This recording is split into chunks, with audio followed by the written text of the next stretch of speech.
It's the Locked On Podcast Network, your team every day. These are the final seconds. The lead in the fourth. Can they hold on to it? That do or die time. And everything rides on one shot.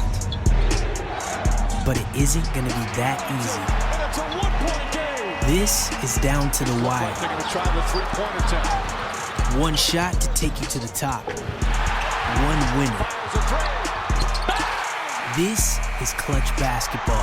That's the NBA playoffs. That's game.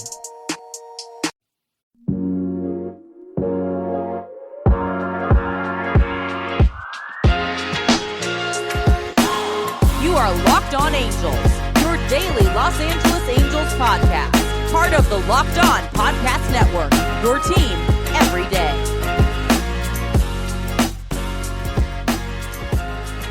Welcome back to another episode of Locked On Angels, part of the Locked On Podcast Network, your team every day. You're locked in with your host, Brent McGuire. In today's episode, we are going to do a Friday fan mailbag and answer all of your questions relating to the Angels, mainly about how spring training is going so far and what to expect from this season. But before getting into the episode, as usual, if you want to follow me on Twitter, you can find me at bmags94 and the podcast at Locked On Angels. You can find my written work at Crashing the Pearly Gates. And if you haven't done so already, make sure to download, subscribe, rate, and review the Locked On Angels podcast wherever you get your podcast from. So happy Friday. Hope you're doing well. We've got a lot to get into for this episode. Before doing so, I did have an exciting announcement regarding an exciting addition here at the Locked On Podcast Network, and that is Locker Room. Locker Room is an interactive video session that we're going to start holding here at the Locked On Podcast Network. This is going to be probably a weekly thing, at least for right now. From my perspective, I'm looking to do this once a week. Essentially, what I'm going to do is set up a video chat. I'm going to post it to social media. You click on the link and you follow it, and you can come chat some Angels baseball with me.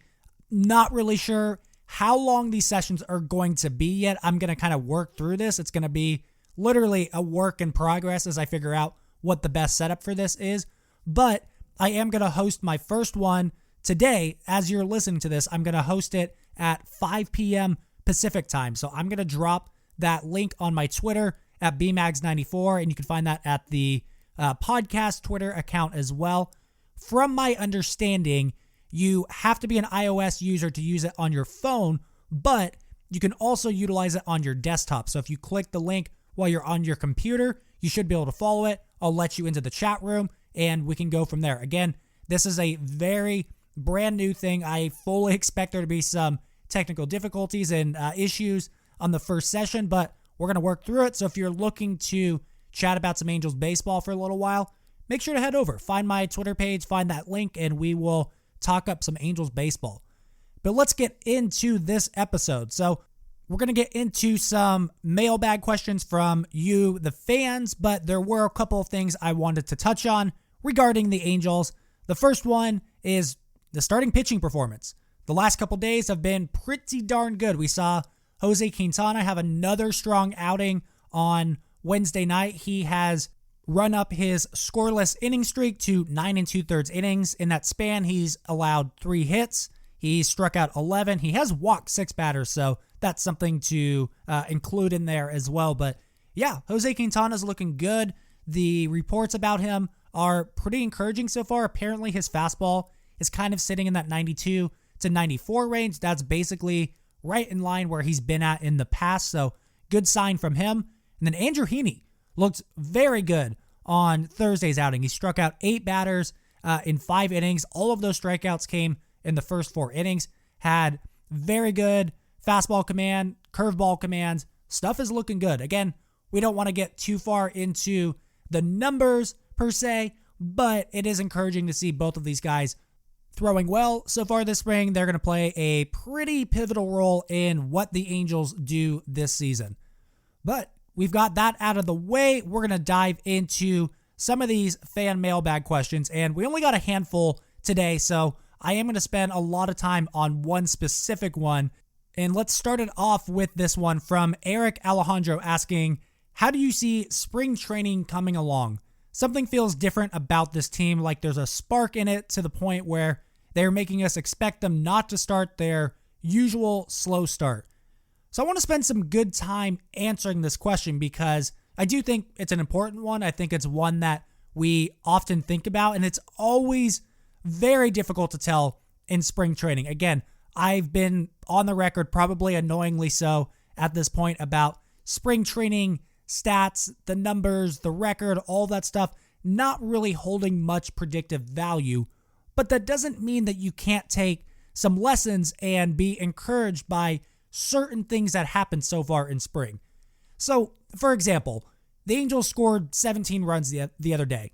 That doesn't really matter all that much to me just on the surface. Like, yeah, if they score a bunch of runs in a spring training game, you need more context than that.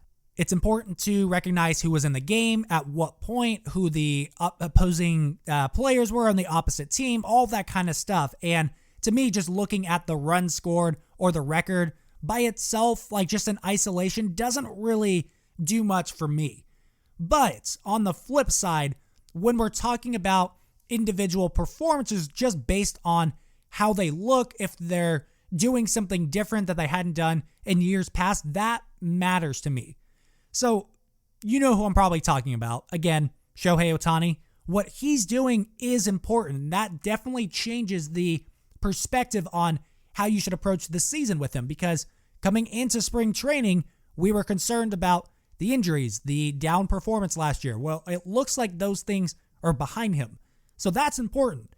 You're looking at a guy like Alex Cobb, who so far is throwing a little bit harder. He's showing some more swing and miss ability. This is coming off the heels of an offseason where he visited Driveline, tried to tweak his mechanics a little bit. So I think those things in isolation, they're important. Now, how do I feel about this Angels team? Do I feel more optimistic about them right now than I did a handful of weeks ago? It's tough to say, because I have said you don't want these spring training numbers or stats or basically anything that's happening on the field to alter your approach all that much. But I must say, it's hard to not be encouraged by some of these storylines that might end up helping the Angels in a significant way. For example, coming into spring training, yeah, I was worried about what Shohei Ohtani we were going to get. I was worried about how this rotation might look. I was worried that the offseason additions just weren't going to be enough to help supplement this team. But I do think there is a different perspective that we're seeing so far, and I really do believe that the healthy Shohei Ohtani thing makes a huge, huge difference. And I don't want to say that I've bumped up my win prediction for the Angels all that much higher. At this point, I think I can go on the record and say, as of right now, I think the Angels are roughly in that, 82 to 86 win range. But a couple of weeks ago, I was probably a little bit lower than that. So to answer Eric's question in kind of a longer, prolonged approach to it is, I think there are things to be encouraged about. Absolutely. Now, I'm not looking specifically at the record. I'm not looking at how many runs they're scoring. I'm looking at some of these individual players and what they're doing, because there were some pretty clear X factors coming into the season. I think the most obvious one was Ohtani and his health. And if he's actually doing what he's doing over the course of a full season, that's big. That's really important. So when I try to answer these questions, I don't necessarily want to get into, they look like they're having more fun. They're playing better because there's like a different energy. To be quite honest, we heard the same thing last year coming into spring training. Now, granted, the whole season was wacky as a whole, but I do think it's important to kind of remain cautious when you hear these types of storylines being thrown around the team. For me, I've got to see what they do in the regular season when the games count. I want to see what they do and not buy into some sort of intangible effect that might be happening in exhibition games. But yeah, I do think there are plenty of things to be optimistic about at this point, and things that definitely point to the Angels maybe being a little bit better than I expected prior to spring training. Coming up here in a little bit, we're going to wrap up the episode by answering some more fan mailbag questions. But first, let me tell you about BetOnline. BetOnline is the fastest and easiest way to bet on all of your sports action. Football might be over, but the NBA, college basketball, and NHL are in full swing, and we've got the Major League Baseball regular season coming soon. BetOnline even covers awards, TV shows, and reality TV. You can get real-time updated odds and props on almost anything that you can imagine. BetOnline has you covered for all the news, scores, and odds, and it's the best way to place your bets, and it's free to sign up. So head to the website betonline.ag or use your mobile device to sign up today and receive your 50% welcome bonus on your first deposit with the promo code LOCKEDON. BetOnline, your online sportsbook experts. So I've got to tell you about Locker Room, a new addition here at the Locked On Podcast Network. Locker Room is a live, audio-only sports talk platform. It is free to download and use. You can talk to me, other fans, athletes, and insiders in real time. It's perfect for watch parties, debates, post-game breakdowns, and reacting to breaking news. Share your own experiences on the app. Locker Room is a free, audio-only social media platform for all sports fans. I'll be hosting rooms every week on Friday at 5 o'clock p.m. Pacific time. All you need to do is download the Locker Room app free in the iOS App Store. Android users, we know this is a hassle right now. There will be an app coming at some point. In the meantime, you can follow the link on the tweet that I put out prior to the event. You can create a profile, link your Twitter, and join my account at BMags94. Again, that's BMags94 at 5 o'clock p.m. Pacific time on Fridays. Before we dive back into some of these questions, let me tell you about Locked On Today. Get all of the sports news you need in under 20 minutes with the Locked On Today podcast. Host Peter Bukowski updates you on the latest news in every major sport with the help of our local experts. Follow the Locked On Today podcast wherever you get your podcast from. All right, so we are going to dive back into some questions. We've got the next one from Nate Darling asking, if many teams inquired about Luis Rengifo, but he's still an Angel, is he regarded as likely to be the shortstop in 2022? So I want to first say that Rengifo has looked pretty decent this spring. I think the new swing suits him a little bit better. I also think that what we saw last year was not indicative of what his skill set actually is. I think he's a lot closer to what he looked like in 2019, where he provided, below average offense, good defense, decent base running, some good speed. But in terms of him being a full-time, everyday starter at the shortstop position, I don't see it. Yes, as of right now, him and David Fletcher are basically the only guys who project as potential options next year, just in terms of guys who are under contract. But looking at the shortstop position, the way it's constructed in Major League Baseball right now, it's not really a position that you want to punt, and that's not to knock on Rengifo. He's probably a fine utility player in the long run, a decent bench piece, but I don't think you want to pencil him in as your everyday guy. I think it's worth reminding listeners again of next year's market, because it really is truly crazy.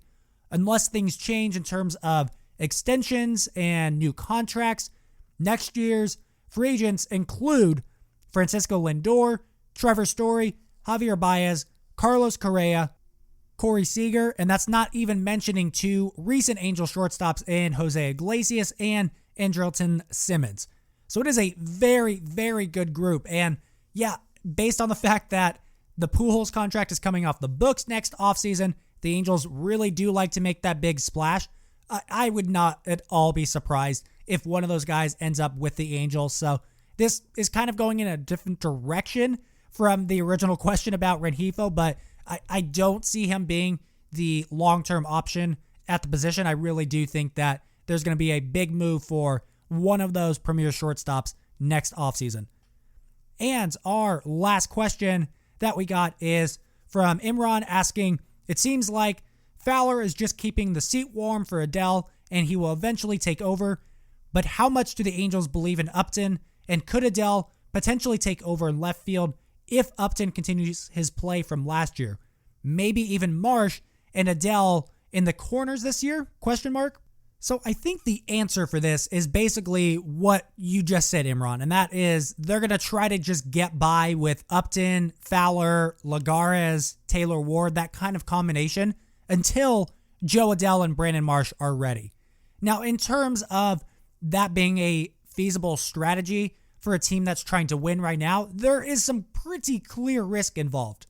Because if Justin Upton, continues this decline that he's shown over the last handful of seasons and Dexter Fowler is basically done, well, then you're running the risk of getting little to no production at two positions and then just hoping that Brandon Marsh and Joe Adell are ready. Now, I understand this kind of strategy from one perspective. It makes total sense. You don't want to necessarily block either of those guys from coming up and making an impact, but I don't want to harp too much on this past offseason, but there were a lot of one-year options available in the corner outfield, whether it was Jock Peterson or Eddie Rosario, Kyle Schwarber.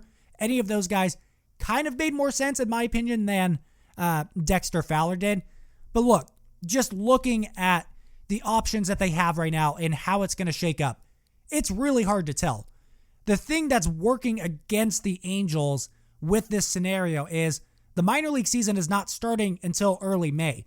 So that means in a normal situation, you could have sent Joe Adell, Brandon Marsh to Salt Lake, and they could have had 2 months there. And if they were ready, you're talking about them coming up in June or July.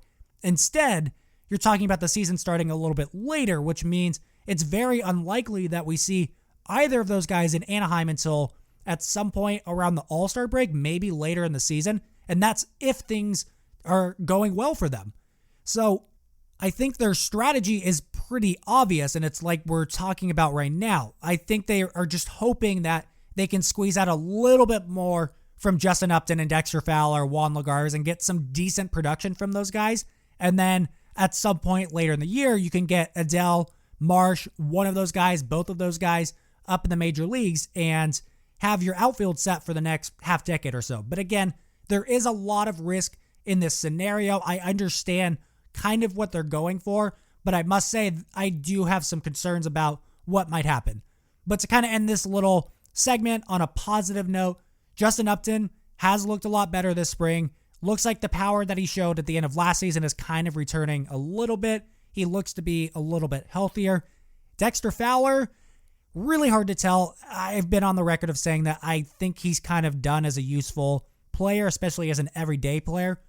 Juan Lagares has looked pretty darn good. That's a continuation of what he did over the offseason, winning the Caribbean League MVP. So we'll see. I do have a lot of question marks around the corner outfield positions, but they're certainly not limited on options. And having this conversation about a year from now is going to be totally different because we're talking about an outfield that could feature Mike Trout, Joe Adell, and Brandon Marsh. We're going to wrap up here in a little bit, but first, let me tell you about Built Bar. We have been telling you about Built Bar, the best tasting protein bar on the market for a while now. Built Bar is the amazing low-calorie, low-sugar, high-protein, high-fiber, amazing tasting protein bar with 100% chocolate on all of their bars. Now it's time to find out which Built Bar is the best. It's Built Bar Madness. So go to BuiltBar.com or bar_built on Twitter to see today's matchup. And remember to use the promo code LOCKEDON15 to get 15% off your next order. That's LOCKEDON15 to get 15% off your next order at BuiltBar.com, and check back to see who won today's matchup and who will become the best tasting protein bar. These are the final seconds. The lead in the fourth. Can they hold on to it? That do or die time. And everything rides on one shot. But it isn't going to be that easy. And it's a one-point game. This is down to the wire. They're going to try the three-point attempt. One shot to take you to the top. One winner. This is clutch basketball. That's the NBA playoffs. That's game. We're going to wrap up here in a sec, but let me tell you about the Locked On MLB Prospects podcast. If you're the type of baseball fan that can't help but get giddy over prospects, we have the podcast for you. Locked On MLB Prospects, hosted by minor league play-by-play voice Aram Layton, is the only daily podcast devoted entirely to the stars of tomorrow. From team-focused farm system breakdowns, prospect rankings, and interviews with some of the brightest up-and-comers in the game, Locked On MLB Prospects is the best way to stay plugged in on the future of your favorite team. Subscribe today wherever you get your podcast from. That's going to do it for today's episode of Locked On Angels. Thank you to all of the fans who sent in questions. Another reminder before we get out of here, I am hosting our new weekly locker room tonight at 5 p.m. Pacific time, so this will be after the completion of the Angels game. Again, I'm going to tweet out that link, and if you have any other questions, make sure to just direct message me or tweet at me at either my account or the Locked On Angels podcast account. Again, this is kind of a work in progress. The goal is essentially to talk over some Angels baseball in an interactive form that isn't necessarily just me spilling my thoughts to you through the podcast platform. But yeah, make sure to join me if you want to talk some Angels baseball. Last thing, before we get out of here, recommended reading from you. Really good article from Fabian Ardaya at The Athletic about Joe Adell battling with his own demons after failure last year. Really just a vulnerable piece from Adell, and really gets into just the crazy season that he had all the way around. So make sure to go check that out. But in the meantime, that's going to do it for today's episode. As always, thank you for joining. Stay safe out there. Have a great weekend, and we will talk some Angels baseball on Monday. Giannis doesn't let Milwaukee go gently into that good night. Here's what our local experts are locked on today. The Milwaukee Bucks blow out the Phoenix Suns in Game 3 of the NBA Finals on the back of a second consecutive 40-10 performance from Giannis Antetokounmpo. Final score 120-100. Today on Locked On Bucks, our local expert Kane Pittman discusses the growing legend of Giannis, Jrue Holiday's X-Factor performance, and Devin Booker's struggles. A lot of baseball to pay attention to. The MLB draft began on Sunday. Monday night, the MLB's All-Star ceremonies begin with the Home Run Derby. Get up to speed on everything by subscribing to the Locked On MLB podcast today. Back to the NBA Finals. Should the Phoenix Suns be worried? The answer is on the Locked On Today podcast. All the sports news you need in under 20 minutes. Follow Locked On Today, wherever you get podcasts. Local experts on the biggest stories. It's the Locked On Podcast Network, your team every day.